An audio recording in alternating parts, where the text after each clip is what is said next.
Diffusion, the international science radio show. We have a bouncer on the doors of perception. The good, the bad, the ugly. It gets pretty exciting. The myths, the truths.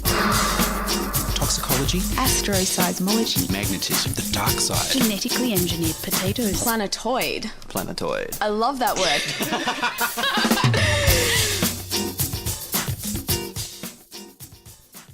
Hello and welcome to Diffusion. Sit back and relax while we inject weird and wonderful science directly into your genes. I'm Ian Woolf. On this edition, the final part 3 of the Bright Sparks Challenge. Fresh scientists perform haiku and limericks about their science. But first, here's news of Meltdown, Spectre and preparation for nuclear detonation.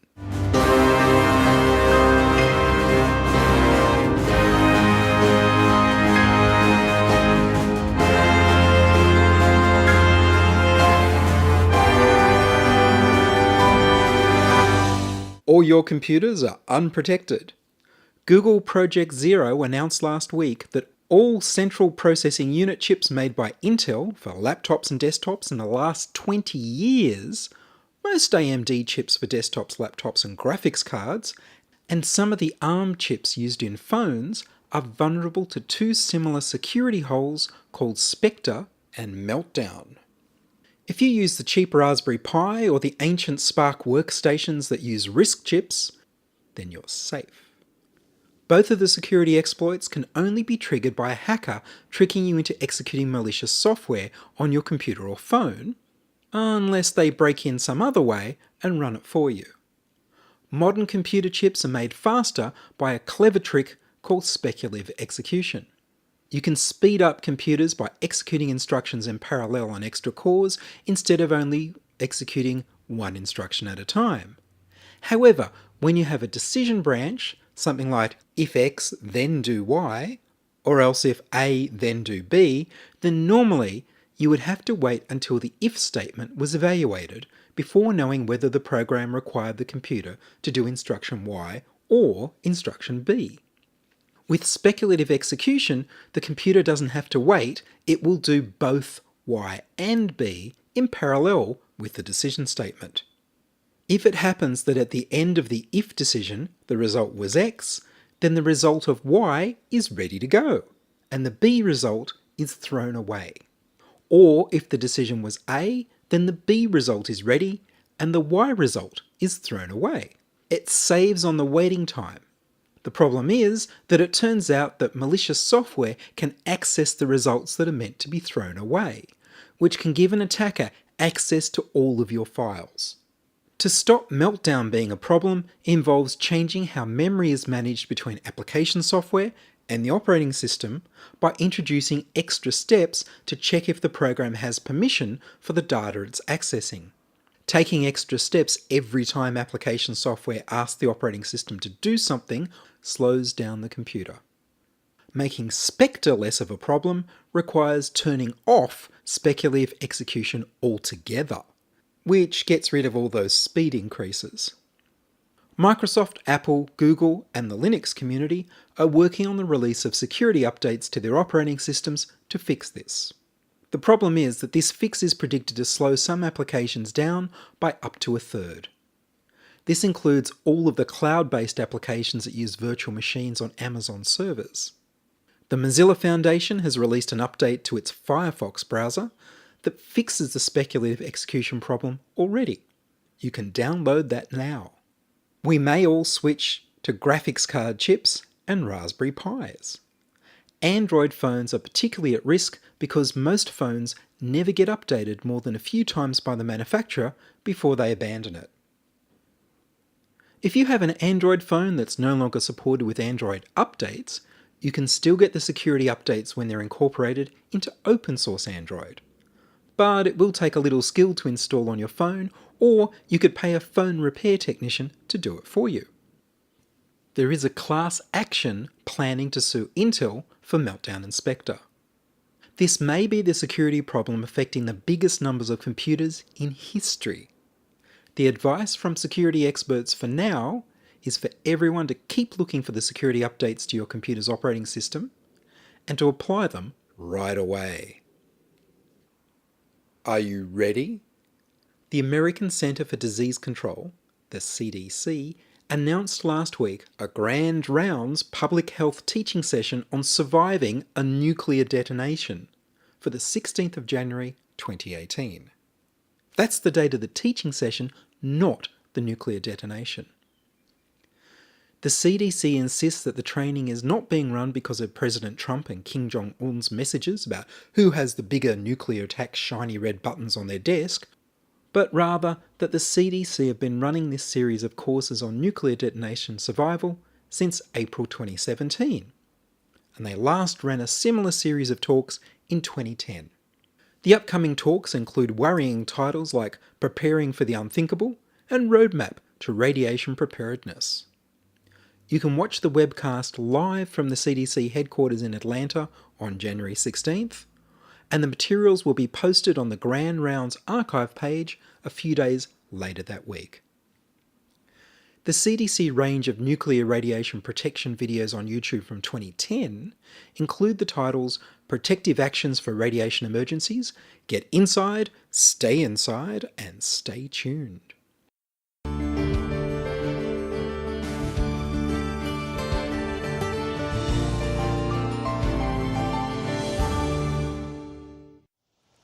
An accident at the nuclear power plant, a nuclear explosion, or a dirty bomb are examples of radiation emergencies. If a radiation emergency happens nearby, immediately leaving the area may not be the best course of action. Instead, emergency response officials may tell you to get inside the building and take shelter for a period of time.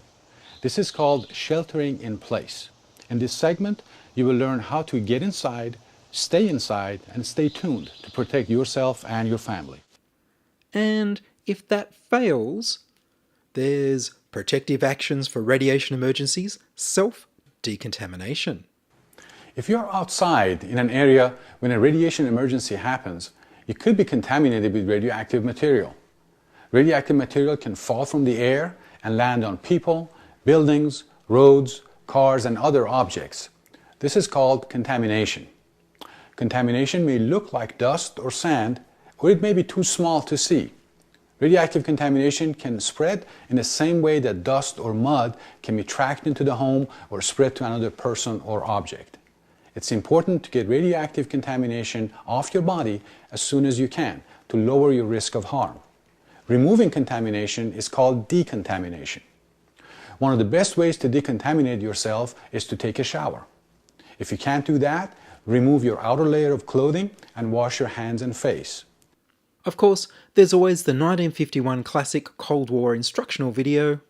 There was a turtle by the name of Bert, and the turtle was very alert. When danger threatened him, he never got hurt. He knew just what to do. He ducked and cover, ducked and cover. He did what we all must learn to do. You and you and you and you, duck and cover. Be sure and remember what Bert the Turtle just did, friends, because every one of us must remember to do the same thing. That's what this film is all about. Duck and cover.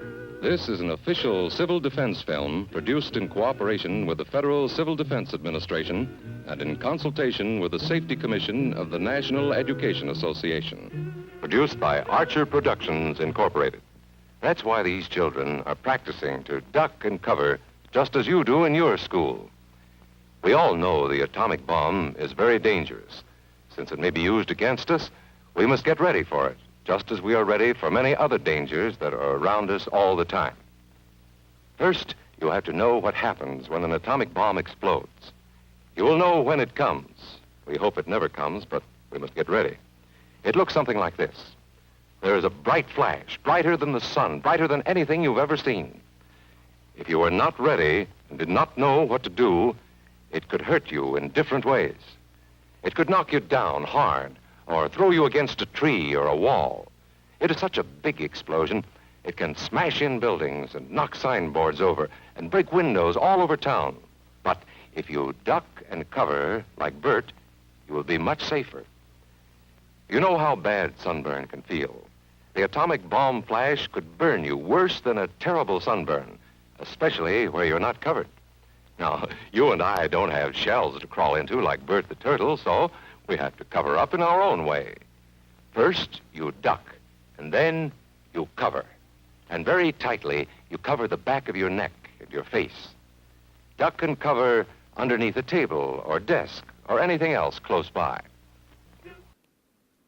In August 2017, amid escalating nuclear rhetoric from North Korea, Guam's Homeland Security and Office of Civil Defense released a 2-page fact sheet about what to do in the case of a nuclear event. In December 2017, Hawaii started monthly testing of a nuclear warning siren system, the first such test since the end of the Cold War. Duck and cover. Don't wait. Duck away from the windows fast. The glass may break and fly through the air and cut you. Sundays, holidays, vacation time, we must be ready every day, all the time, to do the right thing if the atomic bomb explodes. Duck and cover. Remember what to do, friends. Now tell me right out loud. What are you supposed to do when you see the flash? Duck and cover. Duck and cover. Duck and cover. You're listening to Ian Woolf on Diffusion Science Radio. Send emails to science@diffusionradio.com. We're brought to you across Australia on the Community Radio Network and podcast over the internet on www.diffusionradio.com. Nial Byrne is the creative director of Science in Public, helping scientists present their ideas to the public in plain English.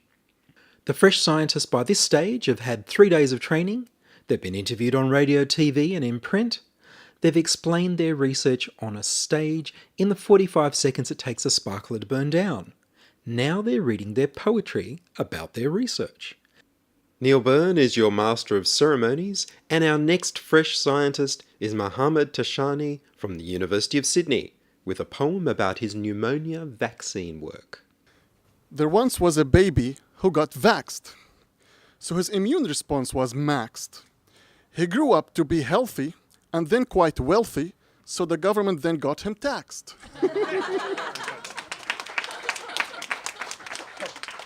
A compelling argument for vaccination. Any surprises for you in the last couple of days? Yeah.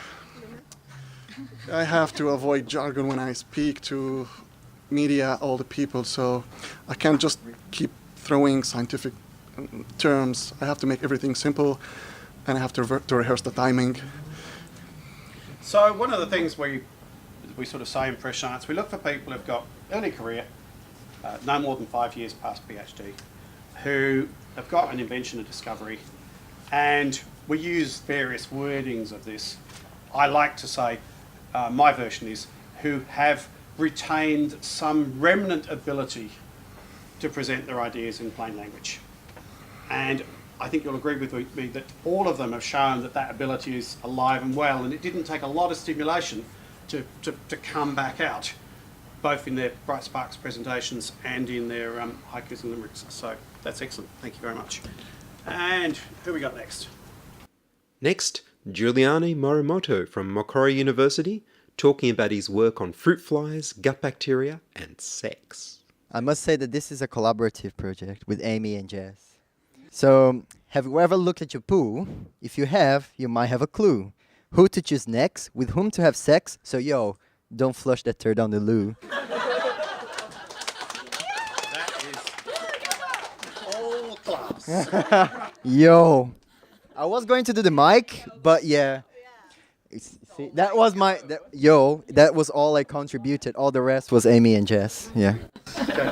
Oh, wow, of course. Science is collaborative. It is, see, there you go. She made the original discovery, which was the inspiration. Yeah, true. That's secondary, yeah. What are you taking away from the last couple of days? Oh, several things. I mean, science communication, one, is hard. It's harder than I thought. One thing that someone said that you can't pitch the same pitch to different audience, to different places. That's I think the main message that I'm gonna get. It's not simply because you're communicating science that you communicate that, in the same way to all the audiences.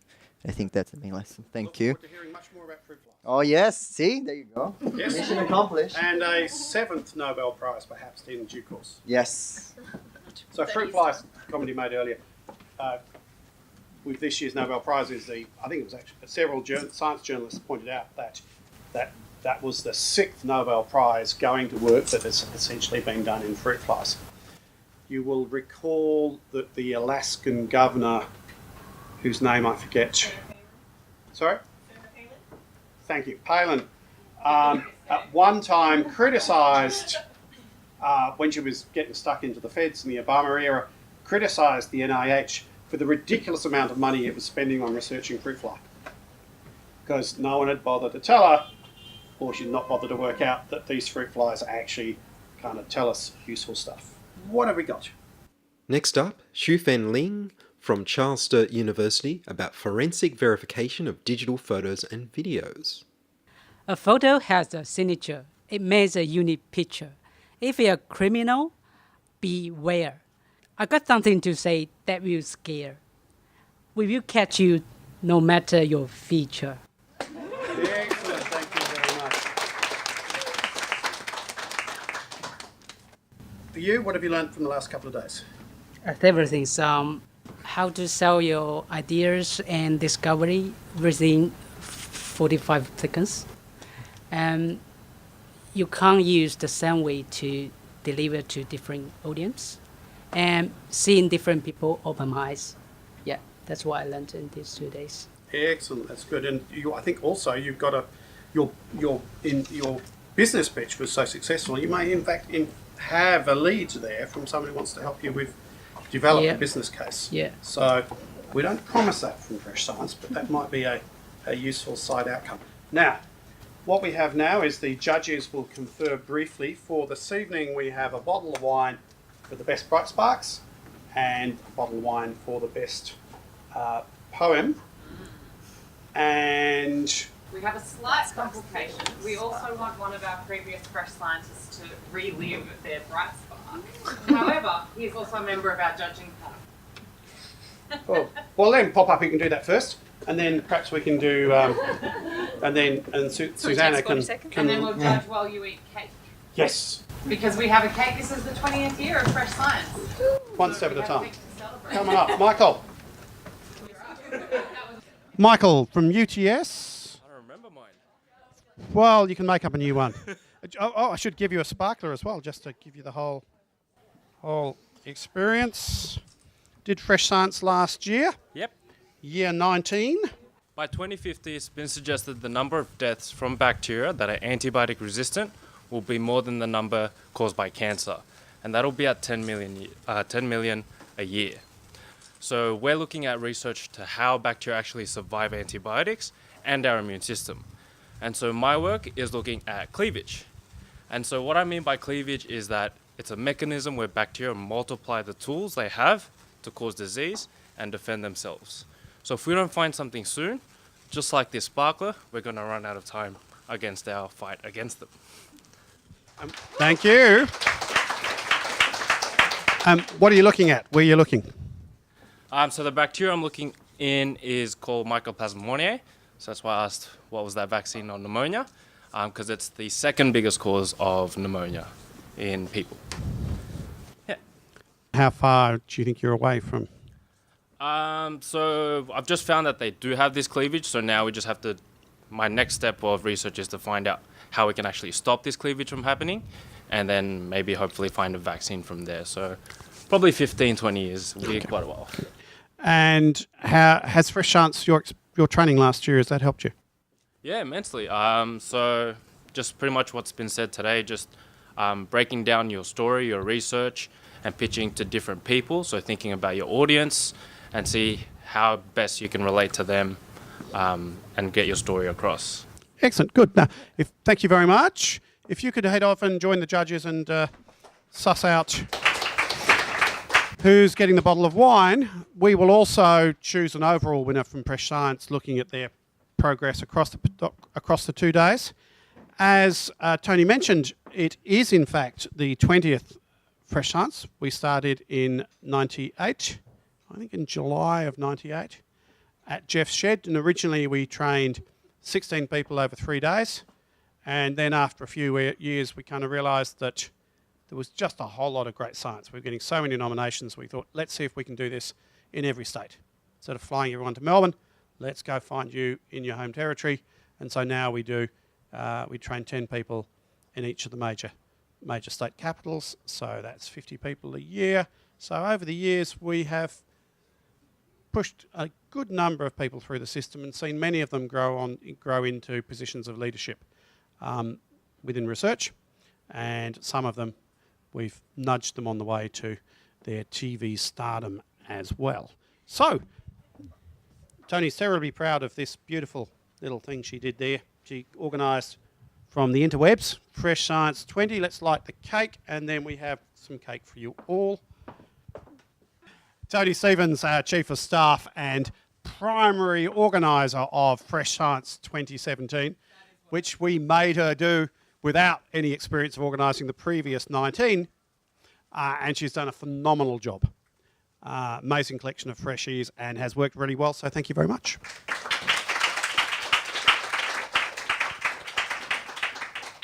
Including buying cake. So please, we'll just get the results and then come and have a piece of this yummy cake. Yes, wine.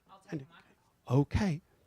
Okay, so we had fun on the judging committee, listening to all of your bright sparks and poems, and I think I'm also going to award a most improved, but we'll have to work out what to give our most improved because that's been over the course of Fresh Science. But we can give them a... I'll use this one. I think the battery's running low on that one, so let's drop on that one. The winners are... For our bright spark, we loved hearing about fruit flies and why Tinder dates need to look at each other's poo. Giuliano, come on up.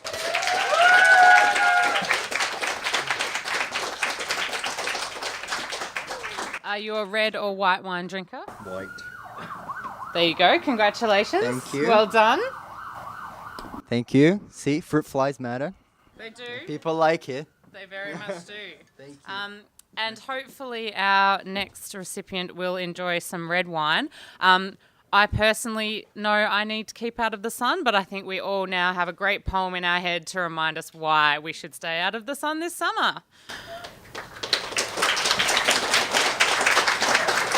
So Rebecca Poulos from UNSW, here is your bottle of Hunter Valley Shiraz. Thank you very much, and I do like red wine. Excellent, and it doesn't cause cancer, I promise. Good. Cool. Slip, slop, slap. Thank you. Thank you, well done. Am I allowed to award a most improved? Go on. Okay. Give them some sparklers, because we're not allowed to take them home. Shoot. Xufeng from CSU, we have been spending 3 days trying to get you to say digital fingerprint, and today you did! Yay! Very close runner-up in both the Bright Spark and also the poetry, so good job, well done. Thank you very much. Yeah. And we'll have a prize for you later. Cake! I invented an award, so you're the... Well done, thank you very much. Brilliant. That concludes the formal part of Fresh Science 2017 here in New South Wales. You will hear about the work of the Freshies that we published online, social media, Twitter, Instagram, Facebook, all that stuff that I don't understand. You heard presentations from Mohamed Tashani from the University of Sydney on vaccines, Xufeng Lin from Charles Sturt University on digital photoforensics, Juliano Morimoto from Macquarie University on fruit flies, gut bacteria and sex, Rebecca Poulos from the University of New South Wales with slip, slop, slap and slide, and Michael Widjaja from the University of Technology Sydney with cleavage distraction. And thanks to Nial Byrne and his fresh scientists performing the 2017 New South Wales Bright Sparks Challenge. And that's all from us this week on Diffusion. Would you like to hear your voice on radio?